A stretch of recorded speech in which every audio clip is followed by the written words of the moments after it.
What's up, Starshines? I'm Sylvia-Moonbeam, and this is going to be kind of a weird video because, as many of you know, I love Magic the Gathering. I love green, and I elementals and Zendikar, and of course, I'm stoked as all heavens to be back in Zendikar.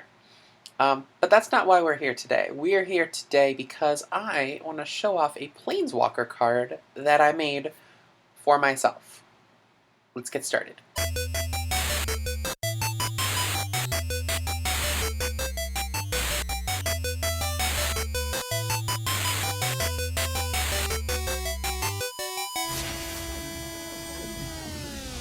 So obviously we had Theros Beyond Death, which was really cool. It was great to be back on Theros again. And by extension, we got the Mystic Odysseys of Theros expansion to D&D 5e, which really kind of sparked my interest in doing the My D&D character videos that you have been recently seeing on this channel. But in addition to basically being the voice of all of the gods of Theros, because I'm the DM, I also kind of wanted to add myself in. And so, yes, technically I am a god of Theros. You know how. I'm Matt Mercering my way through this. You know what I'm doing. But I realized, kind of going through with this, that I don't necessarily need to be a god to do this. I could be a planeswalker. And that got me interested in what would my planeswalker card look like. Well, obviously I'm a green main in Magic. I have, of my main decks, I have one deck that does not use green, and it's blue-red. So it made sense right off the bat that my main colors would be green with secondary colors of white and blue. But of course I wasn't really sure how to figure out things, so I did what I do best. Research. Obviously, my favorite planeswalker is Nissa Ravain, and so I did what I thought seemed like the best idea, is I looked at all of the Nissas and looked up the average converted mana cost and the average starting loyalty to figure out the mana and loyalty that I wanted to work with. Also, I figured out that statistically speaking, most Nissa planeswalkers have 2 green mana symbols. Basically, what it ended up happening is I figured out that the converted mana cost would be 5, and of course I would have 2 green mana symbols. I would have some colorless in there, of course, and because on average any additional colors were 1, I split it. And so I have, for 2 colorless mana, 2 green, and a split cost between either white or blue, my card, Sylvia, Leyline Lore Mage. I know it's a little bit of a mouthful, but it actually really kind of fits me. And you may recognize this card as a reference. If you were a fan of Battle Bond, I really love the cards Leyweaver and Loreweaver. I like to jokingly refer to them as the magic lesbians.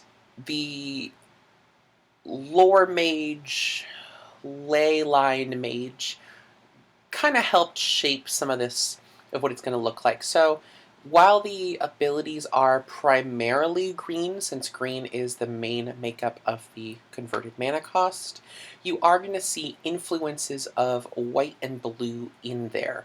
For the record, all of these cards, I did do some research to see what other Planeswalker effects might look like and how much those effects cost.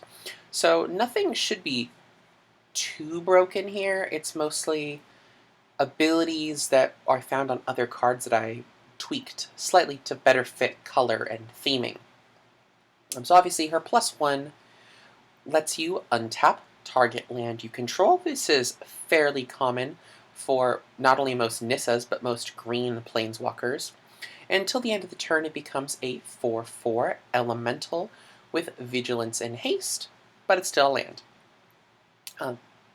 Obviously, vigilance is an ability that is commonly associated with white, and I wanted to have the ability for you to, as a haster as well, be able to attack with this elemental and still be able to protect you.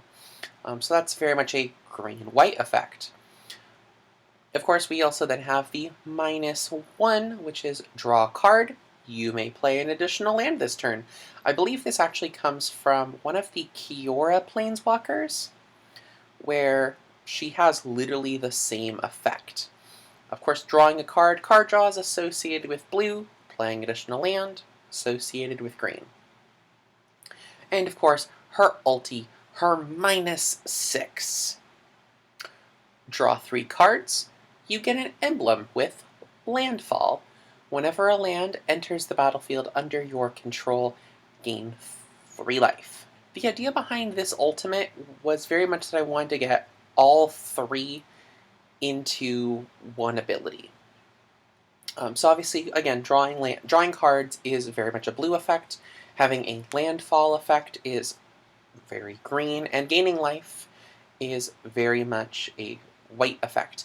Also, the fact that the green-white is the emblem itself is more evident that white is kind of more my secondary color, because I do consider myself a Selesnya player, not necessarily just a green plus player. But I did want to have a little bit of card draw, because obviously if we draw more cards, that gives us potentially more land to play either that turn or the next turn or the turn after. So having a little bit of card advantage would be good on landfall ability.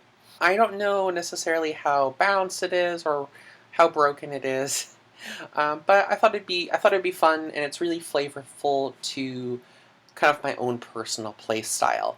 I love elementals. I love kind of green-white. I love green-blue. I like cards that give you extra cards and cards that let you drop extra lands. And I like gaining life. So I want to just incorporate all of those things into one card. Don't forget to leave me a lunar laser like, smash that Starshine subscribe, and hit the Moonbeam bell if you want to see more content like this. Until next time, I've been Sylvia-Moonbeam. And see ya, Starshines. Bye!